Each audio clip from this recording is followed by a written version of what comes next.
So we're heading down a dirt road going back to a hot spring, one we've been to already. I usually have a cable and a gate.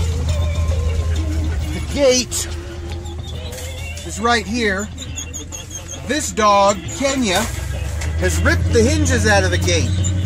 So I had to put her on the cable that I normally put Sierra on because Sierra will climb the gate. So now I'm going to dig out my other cables, get rid of these fucking gates.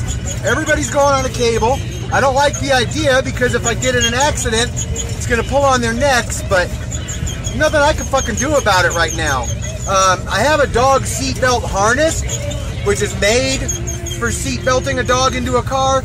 If there's an accident, it goes against their chest, not their neck. But I only have one, and even if I put one on Kenya, she would chew it off anyway. I've bought sweaters for all these dogs. They only last a couple days. Oh no, they last forever, except with Kenya, they only last a couple minutes. Last time I bought a harness, nice $20 harness, put it on her, got up, went to the refrigerator, grabbed a soda, come back, and she had already eaten the damn thing off of herself. So yeah, that's Primus in the background if you can't hear.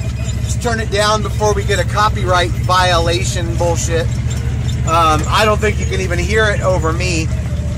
At least I think it's Primus. It sure as hell sounds like Primus, but it must be one of their newer songs or an album I never owned because I'm not recognizing it. Maybe I'm just not recognizing it because it's not up very loud and these dogs won't shut up. So anyhow, Kenya, when I go down hills, this thing backfires. It's basically the engine working like a Jake brake, kind of like a diesel would when I drop it into a lower gear, or even in regular drive. If I slow it down, it'll start crackling and backfiring.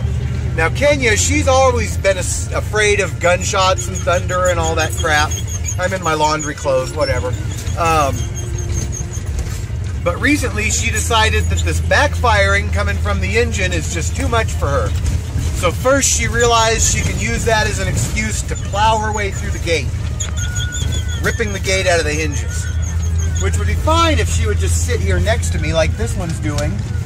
But no, she wants to climb down under my feet and try to get us in a wreck. She's done it twice and she gets like way stubborn. I can't move her.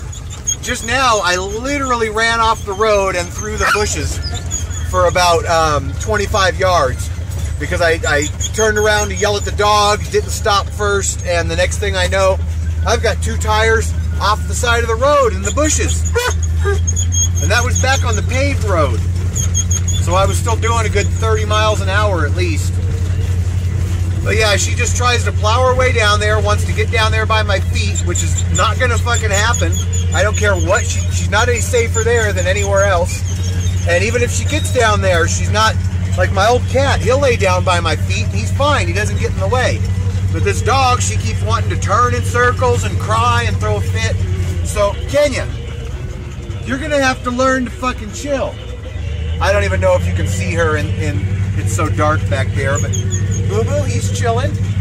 Sierra, she's kind of chilling, except that she's in my window. But frickin' Kenya, ooh, we just almost ran into a tree trying to fuck with the dog and the phone again. You want to see what we're driving down? Something kind of like this. So I have to be real careful not to go too far to either side. The road is also pretty bumpy. It takes about the same amount of time to drive in this way as it does the other way, except it saves a full 10 miles. So the difference is this way is almost all dirt and shorter, whereas the other route is almost all half dirt and half asphalt, but the dirt section is an additional, the asphalt section makes an additional 10 miles. So hopefully we didn't hurt nothing when we went off the road there a ways back. I don't think we did. All the tires feel fine. Hopefully there's nobody in my space. If there is, I'll take the other one. It's not the end of the world. I'm going to shut this off. I need to drive, and I've run out of stuff to say. Now, about the only thing that's going to make me turn this back on is if we see a bear or something. The motorcycle people like to ride up on that curb there because they can.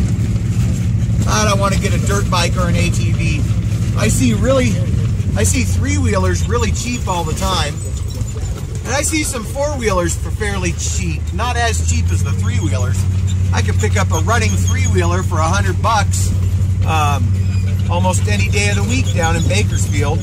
But them damn three-wheelers are dangerous, but I know what the hell I'm doing. Said the last guy who died also. But the difference between me and him, I'm always fucking right if you haven't figured it out yet. Even when I'm wrong.